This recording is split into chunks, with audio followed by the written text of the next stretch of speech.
আমার সহযোদ্ধা তাদের প্রতিনিধি লড়াই করছিলেন। আমার যে জ্ঞানী অস্ট্রেলিয়া প্রবাসী ইঞ্জিনিয়ার কামাল হোসেন উপস্থিত রয়েছেন।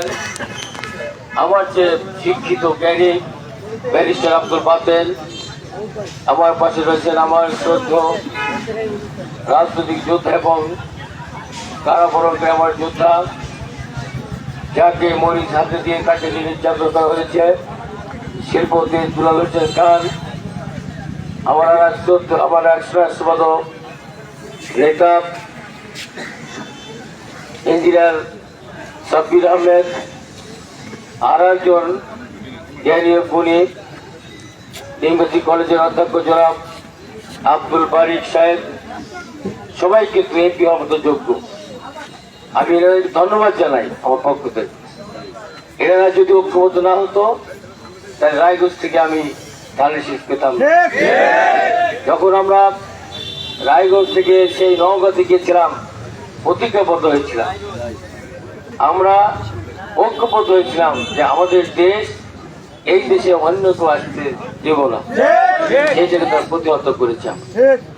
আমার যে যোগ্যরা, আমি তো ওনাদের অত শিক্ষিত, পেপার, কেউ ব্যারিস্টার, কেউ ইঞ্জিনিয়ার, কেউ শিল্পপতি, কেউ কলেজের প্রিন্সিপাল, তাহলে কি এরা এই কয়েকজনই কিন্তু এমপি হওয়ার যোগ্য। আজকে ওনারা সব আমার মতো একজন নগণ্য ব্যক্তিকে সমর্থন দিয়েছে। আর কি আমার ভেতরে আছে নাই? আমি ওনাদের সম্মানার্থে বলতে চাই, আমার দল যদি ক্ষমতায় যায়, আমি এমপি হতে পারি, আমার নেতৃবৃন্দ আমাকে যেভাবে চালাবে, দেশ ও দশের উপকারের জন্য আমি সেইভাবে পরিচালিত হব। আর যে ঘোষণা করতে সেটা হলো, আমার আত্মীয় স্বজন, আমার আমার ভাই রাজনৈতিকভাবে রায়গঞ্জ তারা সে কোনো কর্মকাণ্ড নিয়ে মাথা মারতে পারবে না। আমি থাকবো, আমার দলের নেতৃবৃন্দ থাকবে, আমি আমার পৌরসভার নেতৃবৃন্দ, থানা বিএনপির নেতৃবৃন্দ, আমরা যে 5 জন ঐক্যবদ্ধ হয়ে 6 জন, আজকে 6 জন, তাহলে আজকে গ্রুপিং আছে নাই? তাহলে আমরা কিন্তু 6 ভাই। আমরা জেল জুলুম অত্যাচার নির্যাতন সহ্য করি আজকে স্বাধীনভাবে কথা বলতে পেরেছি, যে আল্লাহর কাছে শুকরিয়া জানাই। আজকে এই 7ই নভেম্বর, এটা ইতিহাস মানুষ সময় লাগবে বলতে চাই না। আমাদের এই দেশের সিপাহী জনতার বিপ্লবের মধ্য দিয়ে যখন দেশটা ধ্বংসের দিকে চলে গেছিল, তখন জনতার ক্ষমতাই বেশি।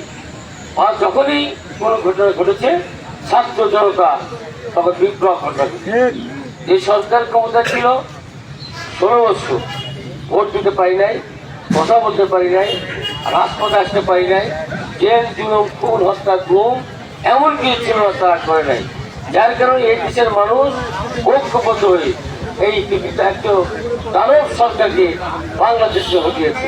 আমি আপনাদের বলবো, এই সরকার যে অকামগুলা করেছে, যে অন্যায় করেছে, এই কাজ আমাদের দলের জন্য আমরা করতে চাই না। আমরা দেশে পালাতে চাই না। এই দেশে সন্ত্রাস উৎখাত করতে হবে, চাঁদাবাজি উৎখাত করতে হবে, মাদক উৎখাত করতে হবে। যার কারণে আমরা ঐক্যবদ্ধ।